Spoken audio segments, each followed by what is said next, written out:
Carey, you also, I think, have a passion for investing in early career talent. You at least did it with one person.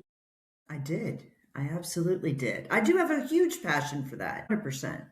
But before you did that, and this is where we'll pivot, you had a long career not in exactly what you're doing today.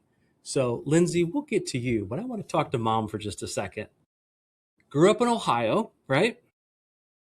Tell me the first time you ever stepped into anything insurance related occupationally. My first entry into insurance was with the PIA of Ohio, which is a state association. It was the largest of the two, and I applied through a company called 10 to 2 because I had two young kids at home that I had raised for 12 years. I'd stayed home with them, and I wanted to get out of the house from the time they were in school. So I thought this will be a great little entree back into a career.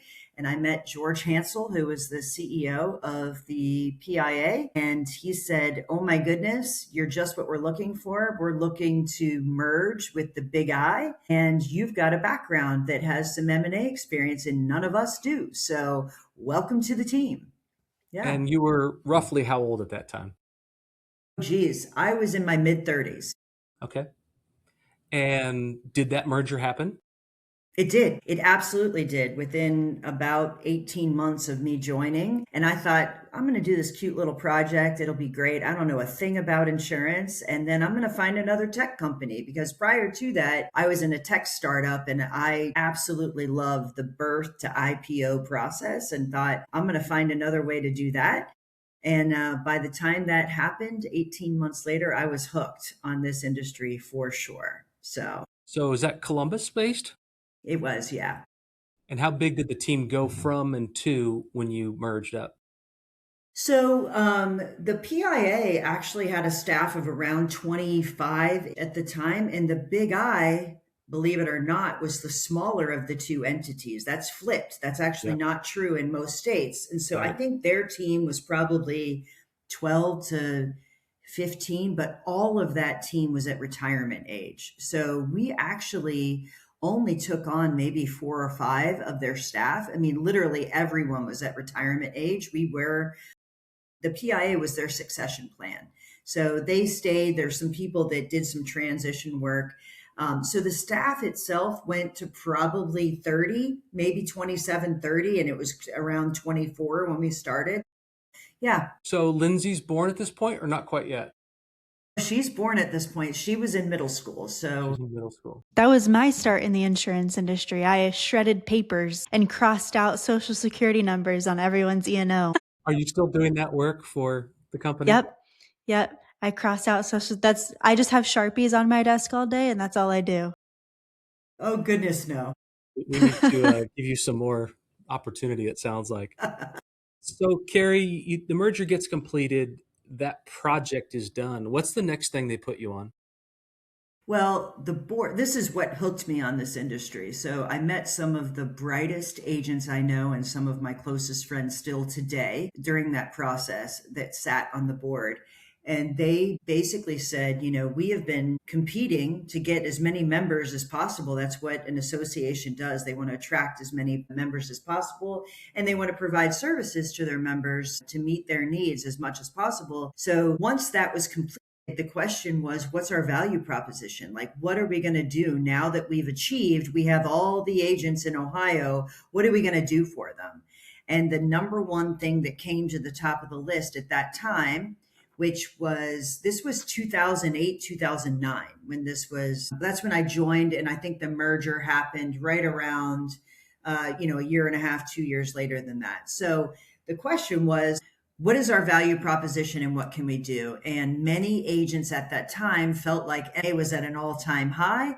There was no services out there to help agents that were 2 million and below get a valuation or an idea of what their agency was worth, because it typically cost between $8,000 and $10,000. So for a Yeah, big smaller bucks. agency, That's a lot. that would never be something you would do as a business planning tool. That was something you did when you're ready to sell. And unfortunately, that's too late. So we created valuation and perpetuation planning services that were affordable, targeted at 2 million and below agencies. That was the first thing they put me on. The second thing was we have all this data. We write the insurance for all of these agencies, and we don't know which agencies are growing, which agencies are declining, and how can we predict that. So we created a data analytics company, which is where I learned so much about independent insurance agents. And we used the E&O data to build a database of 22,000 independent insurance agencies to look for trends and really share that data back with agents in the form of benchmarking. So I led what was called Intel Agents for 3 or 4 years and got a very deep understanding of independent insurance agencies in that process. So those are the things that I pivoted to. I did not do the traditional, put on the trade show or Right. do, advocacy Magazine. or any of that. Yeah. Did the Big I bring a service offering that the PIA at that time did not already have? Here's the craziest thing. So everyone thought PIA were the smaller agencies, the whatever, and the Big I would have been the much more sophisticated, larger agencies. What actually happened when we've completed that is it was a mirror image of each other. It was just a smaller version of the PIA. The difference was E&O coverage was different at the Big I than what's at the PIA. Mm-hmm. One had Westport, the other had Utica at the time, but there were no services that the Big I brought. The PIA actually had more services at that time. And I've known that. Obviously, we're in Indiana. I've been party to a situation where the PIA of Ohio was hired to do evaluation and run a process to sell an agency. So they're still doing that. Yeah. Are there any other states where it's flipped? Because almost every other state I know of, Big I is bigger. And so are there other states? Question one. And question two, how did Ohio end up with that flip flop? I cannot think of another state that was flip flopped, with the exception of when we were PIA. New York had a nice operation and they did magazines for many other states. So they had developed a skill set that they then offered to do for other states. Yeah, And that's very then we had a counterpart in Pennsylvania. They actually had some merged states where they do Pennsylvania, Maryland, and Delaware. And so the PIA of Pennsylvania was a great counterpart to us because they were around our size. But those are really our two colleagues from the PIA standpoint. Every other PIA was much smaller than us, and we had a hard time connecting because they didn't have the resources, right? The because you probably reason had a PIA convention or something. That's correct. And we were a much larger group during that time. Massachusetts had a great PIA footprint as well. But the reason PIA ended up being so flip-flopped was they had more resources. So in workers' comp was not sold by agents. It was sold, it wasn't available that way. And George Hansel was brilliant and created a work comp program that he grew to our largest revenue stream. So it gave us more resources to create more services. Yeah. Does the Big I exist at all in Ohio, or it's gone? It got merged. It never restarted. Great question. So you would think we would merge and then we would disaffiliate Big I because PIA was larger. But what actually happened was we stayed a dual agent or dual state for several years. And then we actually let go of the PIA charter and became a Big I state because there's so many other resources and counterparts across the country. Remember, you kind of felt like your own lone person when it was just you in much smaller states. So we actually did the opposite of what you would think we would do. Big I won out after all. The Big I did win. Yes. Interesting. So you're running this deal. You're doing mergers and acquisitions and valuations. You walk in on one of the weekdays, Tuesday, Wednesday, or Thursday, maybe a Monday, maybe a Friday, and you had that first thought of, I think my time here is coming to an end. Mm. Is that how it went down? It's, Todd, I think with lots of people, you get to a point where you find the thing that you love doing the most. And I started my career in a startup where everybody wears a million hats. Like many agency owners, you wear so many hats and you get to the point you're like, oh my goodness, which hat do I love?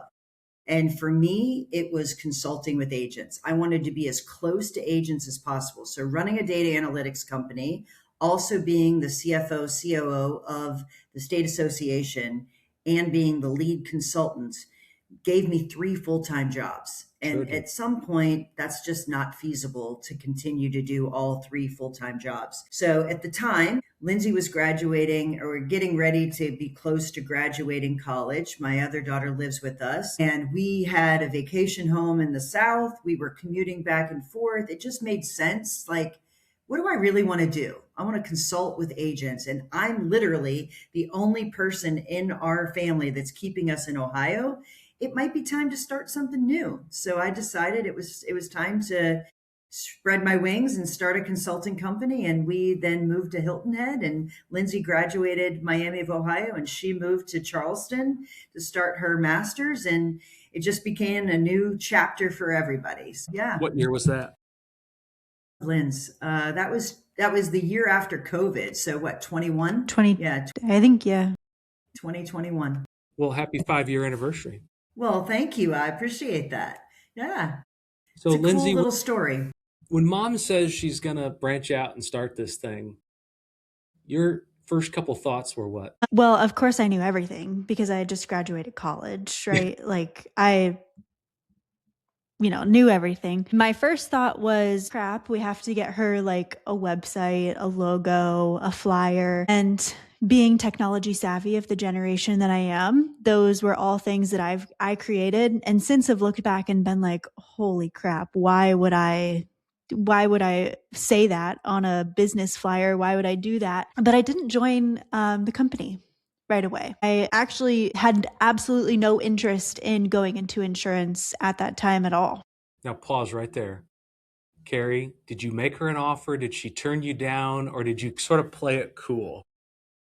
It didn't even cross my mind, to be quite honest, to try and start recruiting into the company, because originally I thought this would be a one man band. I was going to consult the amount that I wanted to and manage the size of it, and it would just be my own thing. In fact, the original logo had Agency Focus with my name in the logo, Carey Wallace, and that got dropped very, very quickly. But I didn't have that vision, and it's just interesting where I am today versus where I started. But it was not a, hey, everybody join me. It was more of a, she pitched in to help. I had a cousin who pitched in to help. But no, you should tell him how your journey was, Lindsay, because it's not a straight line at all. Yeah, not a straight line. I strategically worked a couple of different roles in insurance once I decided I needed to be insurance. And then the podcast also was a huge help to getting us to where we were today. We kind of like test drove working together by doing the podcast together, which is kind of fun. It's a great way to do it. So you graduate from Miami University of Ohio. Yes. Uptown, UDF, Houston Woods, all those fun things, right? If you know that school. Yes. What was your first gig? What was your freshman in the real world job? So I, having no interest of working in the insurance industry, joined the Big I of North Carolina as my first job. Good job. Well played. And I'm of the opinion of, if I was going to go work for one, that was the best one. I learned a ton. I started as working for a program that they called Insure Academy, and it's still around. And you're going to love this. The point of that program, I'm sorry? Was training. Yes, it was bring people in from outside the industry, get them licensed, and then there's some like vocational training of like, here's how you act at work, here's how you dress at work. Here, they trained you on like accord forms, like how to basics of insurance, and then they marketed them to their members. So my job was to help recruit people. So, contacted guidance counselors across the state of North Carolina. I talked to nonprofits. I talked to anyone that would listen to me about this program. And that was while I was getting my master's in public administration. So I like to say I got my master's in not making a profit, because Yeah. that is what that is. And then it got me really hooked on insurance. So I eventually transitioned and worked directly in the marketing department there, learned a ton doing that. And from there, I decided I really liked helping independent insurance agents, but I didn't want to be one myself. And so I went to work at a network in order to learn deeper. We have a lot of friends in the industry who are bringing their kids either into the agency or leading them into the industry now, who I feel like the typical guidance is you go work at a carrier, right? And you learn about the industry and then you go work at your agency. But working at a network, Kind of both, kind of a split. I got to see lots of different carriers and what they care about and hear why they cared about it. I got to see lots of different agencies and understand why do they do things the way they do. What do they care about? I got to see lots of different tech companies and understand those things about them. So I really got a well-rounded understanding of the industry by working in a network. And then eventually the day came where it was time to join the family company. So how long were you at the Big I in North Carolina? And then you didn't say which network it was. So which network did you join? Yeah, I was with the Big I for about 2 years, and I was with Indium for also about 2 years. Were you any good at recruiting during your time at the Big I? At the Big I, recruiting people to come in. In that role? Yeah, so my job was more community outreach, not technically recruiting, but I've always really liked connecting with people, talking to people, helping people find the solutions they're looking for. So my role wasn't necessarily like interviewing the candidates and getting them in, but it was more like getting the word out.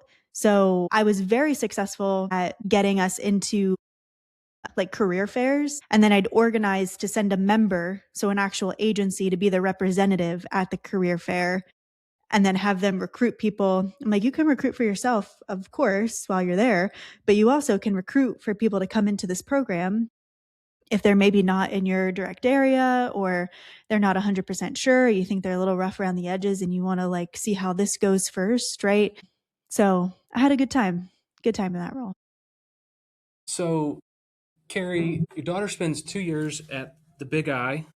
You probably know half the people at that office from your affiliation, Ohio. I She goes do. and does a network. You're bootstrapping this thing. By the time Lindsay comes back and the conversations get a little more serious, are there other employees at Agency Focus yet? There are. Yeah, there were 6 other employees at that point. Yeah, Sorry, so Lindsay, you avoided being number two. I avoided being number two. But thank yeah, goodness we for the number two employee. We could not do our daily lives without her. So very no thankful for doubt. Lauren on the team. No doubt. So, yes, there are 6 other employees at the time that Lindsay joins officially. Yeah, again, that was not the intent, but I hired very quickly and then things grew and it continued to grow. So, we hired. So, yeah, So Lindsay comes in. You're now 4 years? No, Lindsay, how long you been five. on with? You been on 2 years now or 1 year with Agency Focus officially? Under 2 years. Under So two I'm years. in my second year. So you, Carey, you've only really been at it three and a half years by the time Lindsay comes in.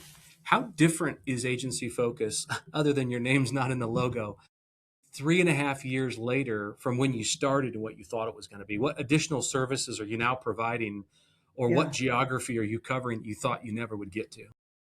So it is different. When we first started, valuation was the lead. If you needed to know the value of your agency, you should think of us. We're the ones that would do that. And that's great. I think that that makes a difference. I think everybody should be looking at their business and understanding what's driving the value and how to change that, pull the levers, like you say, in order to maximize that value. But that was kind of like stepping over the bar.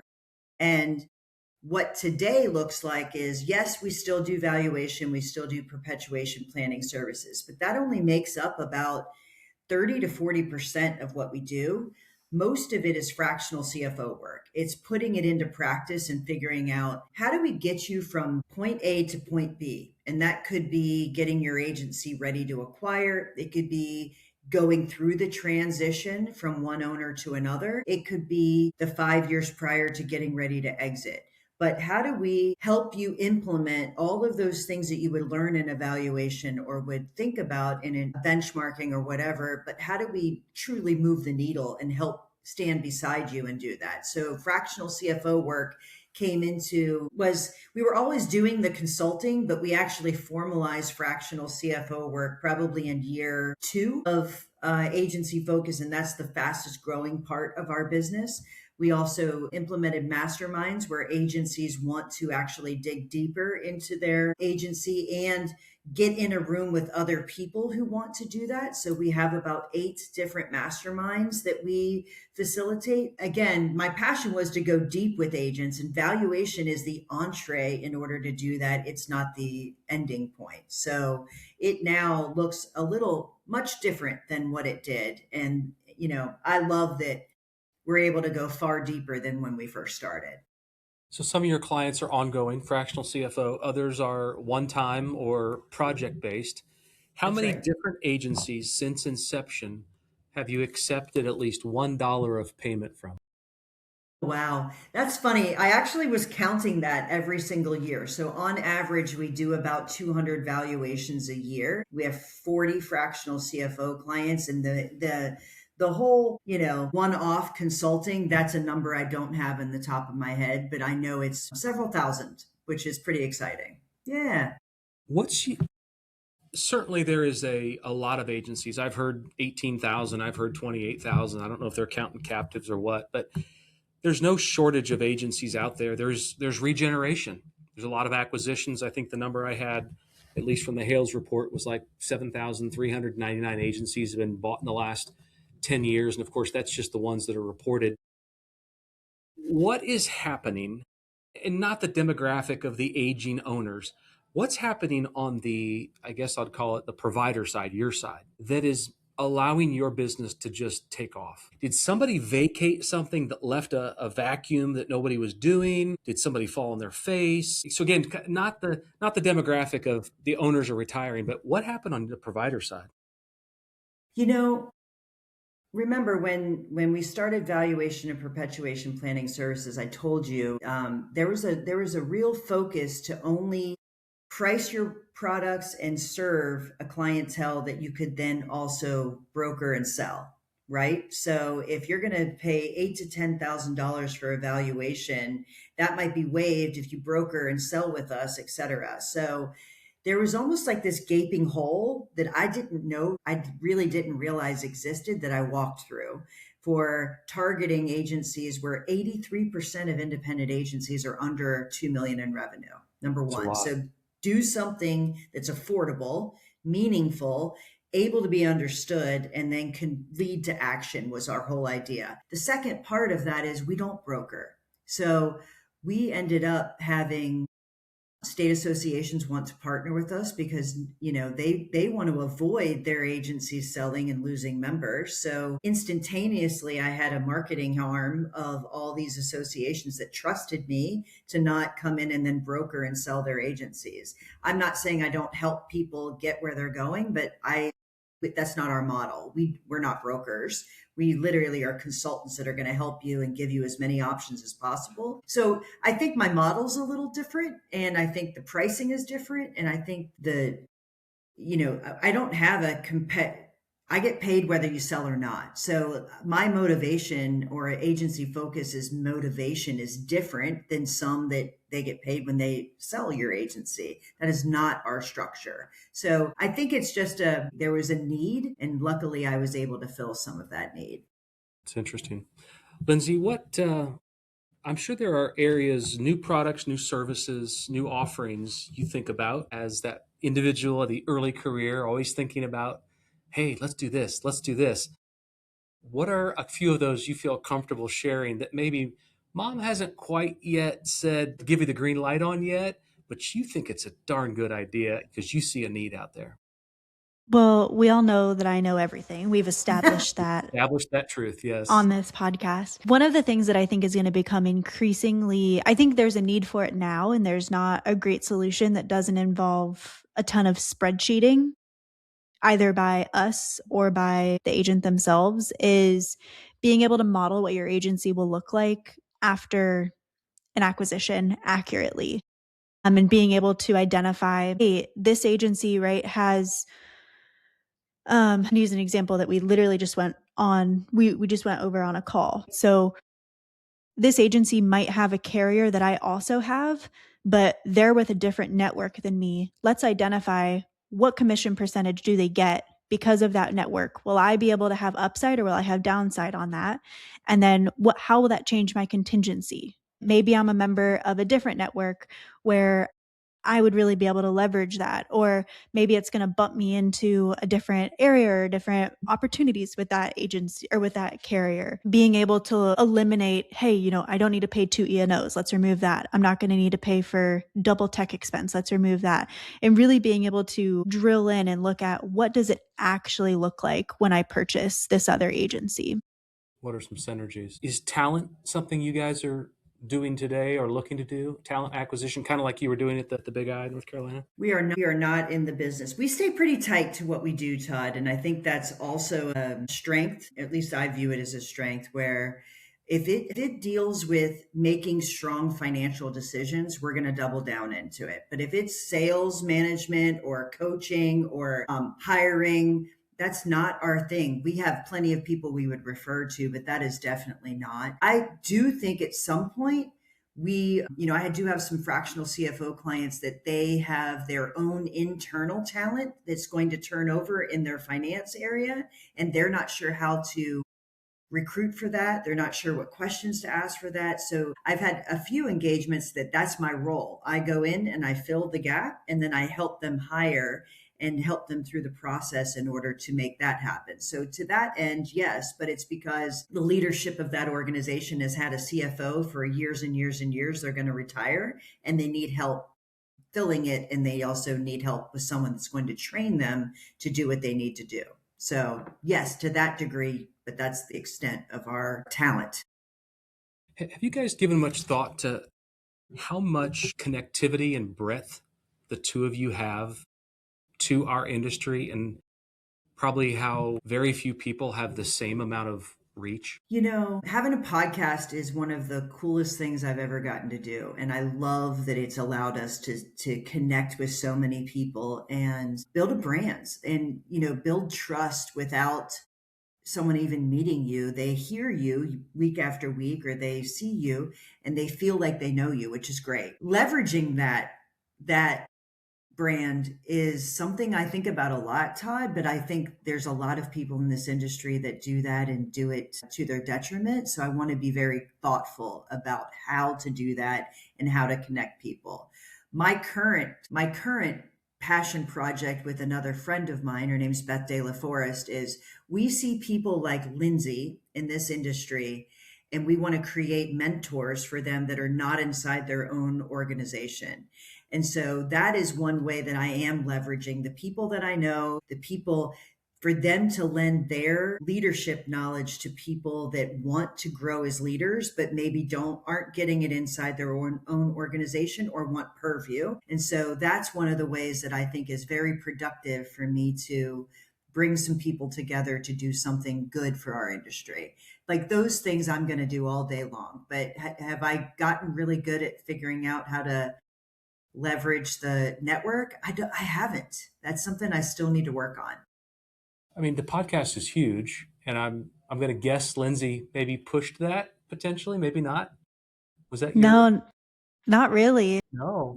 My mom was on a trip to Napa with a couple of other industry folks. I had been in the industry less than 6 months at this point. Like I was really just like had a job. Like I wasn't like, oh yes, insurance, And so she texted me one morning, and I can't remember.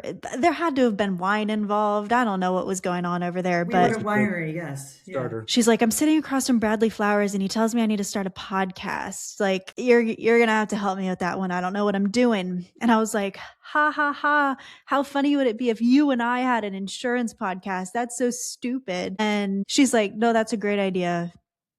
Order mics. Yep. Roll it up. And I'm like, what's really funny? Yeah. What's funny is, honestly, Bradley Flowers was across the table, and Daniel Sung, who also has a very successful podcast, he suggested I kept thinking, I'm going to do a podcast. I know I want to get this knowledge out there, but I think I'm going to do rotating and have different agency owners be my co-host. And he's like, Yeah, that's a good idea. Have you ever thought about, I mean, you told us your daughter's in the industry. Have you ever thought about doing like something with that generation? And I'm like, that is brilliant. Bingo. And I literally texted her. She suggested it at the same time. I'm like, oh, well, this is going to happen. So Daniel Sung and I both started a podcast at the same time, which is interesting. But I was surrounded by people that were in that world, which was kind of fun. But yeah, And what number episode roughly would this be? Linz, do you know? I think it's like in the 80s or in the No, 180s. 180. Yeah. 180s. Well, no, Yeah, 170s. 170. So yeah. That's a lot. And we've consistently released episodes every single week since releasing our podcast. That's great. yeah. I Yeah. think about content, individuals like you, and this is why when we're together in a peer group or at a network meeting, this is why agents love to get together, because we're siloed. We just know our own business, and we come alongside and sit next to you on a boat going down Newport Beach or whatever it is, and we just want to plug in our download wire and download everything that you know, not in a unscrupulous way, but in just I'm willing to give. I'll make a deposit. Can I take a withdrawal? Sure. And the podcast is certainly one of those things. But I'd like you guys to consider. Let me ask you this before I say this. Do you produce any other, and I'm going to call it a report or white paper, on any annual or quarterly? Lindsay's smiling. There must be something here. Do you produce anything on a regular basis currently? Go ahead, Linz. We don't. And I think it's dumb that we don't. That's been like my number one thing I've been pushing for since joining the team. Full Yeah. disclosure, Lindsay, we didn't talk about this, did we? No, we didn't. But No, I we love how didn't. you're just laying it up for me right there. No, it is a goal of ours in order to It is. start producing, because the other silo that allows our business to thrive that we didn't share is plenty of the other publications like Best Practices, Reagan, Marshberry, all of those. They don't have benchmarks for agencies under $1 million in revenue. They lump, 1.2 and below, all into the same category. And if you're telling me an agency that's 1.2 in revenue looks the same as an agency that's 200K in revenue, 500K in revenue, 850 in revenue, like they just don't look the same. And there's a huge ramp up period. And it's the majority of the industry that's there. So we do have benchmarks in that size because of the nature of our business. We were born to serve agencies of that size. Of course, we have clients now that are larger as well, but the majority of the agency population is that size. So how could we not Right. in Well, our size? So I'm I'd pleased love hear to that publish those. that you're thinking about that. When I think about the brand you guys have, obviously it's very persona centric. It's Carey, it's Lindsay, it's some of the other people on the team. Nobody is ever going to confuse you with some of the big guys. And I think, and here's what I mean by that. Do not take that wrong. That is a weapon, that is a power, that is a strength of yours. There is relationship. I know I'm talking to the people on the ground who own the business. They're in it every day. This is the last career that Carey Wallace will ever have, right? And this is Sure. probably the last career that Lindsay will ever have. And you think about, there's a long runway ahead. And when I think about your business, I don't hear about a lot of the big guys leading peer groups. That's just not necessarily a thing that they do. You guys have these relationships. Like, your name comes up on my phone, I'm picking it up. I'm going to step out of the meeting because I have a relationship with you, and I know you're not going to call me with, hey, what's going on? What's the update? You got something for me. When you think about content, there's got to be something that feels like a hurt on the street, something that is maybe not even a quote, but something that brings me, an agency owner, into what other agency owners are saying. And so the financials are great. That's a wonderful piece, but it can't be, because that somewhat feels like some of these other reports, and maybe there is a need for that. But the relational capital that you guys have, I've not really seen it elsewhere. I mean, you guys know so many people. And, one of my questions was going to be, do either of you have any enemies? Like just one person that doesn't like you, one person that you kind of don't get along with? Please tell me there's at least one. There is one. We are human beings. Yes, we are. Thank Yes. you. Yeah. But But seriously, there's guys, not many though. I will tell you, Todd, like I really do try to surround myself with people that make me better, and I love this industry. I can tell you that I have favorites. I have people that I would be drawn to, but I love that I've found a home in this industry and I feel like I've surrounded myself with great people. But I hear you. And I also hesitate to just publish to publish because I don't want to be like everything else. So, Mhm. we started this when Lindsay started publishing a newsletter where we shared some of our own data, but I have not formally done something where it's a publication that you download and you pay for and all that good stuff.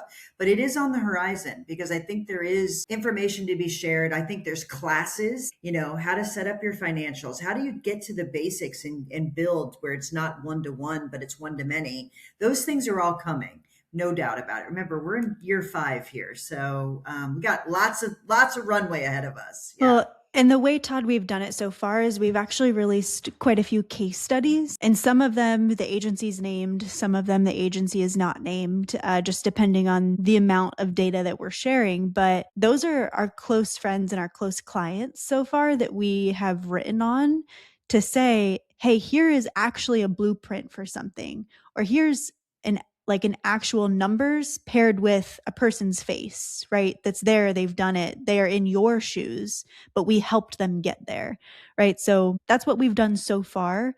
But I would like to publish a longer form and like regularly updated type version because I think it's important for people to learn. And the nature of our business, I think it's important to have a way to opt in without having to call someone or without having to, um, you know, Well, I Yeah. would read anything you guys put out, and I wouldn't Thank feel you. solicited to. I would I think about it appreciate more like a Christmas card. Don't you feel like once a year it's kind of important to update your friends and family, whether it's just Yeah. with pictures or with a little note? I would think sure. about it like that because I think there's a lot of people out here that feel like we're your family in one way, shape, or form, and would certainly like to read an update, even if it's a little bit personal. Make that part of your brand because I think relationship is your brand. Yeah, I appreciate that, Todd. Thank you. So I'm going to end this since this is now my podcast, at least for the remaining time we have, with a little exercise, and we'll start with Lindsay. And Oh, Lindsay, what we're God. going to do is Carey is no longer your mother for the next couple of minutes. She's Got your it. boss, she's your employer, she's who you work with. I would like for you to let the audience know some things that just blow you away about her as a boss, as a mentor, and as a leader of Agency Focus.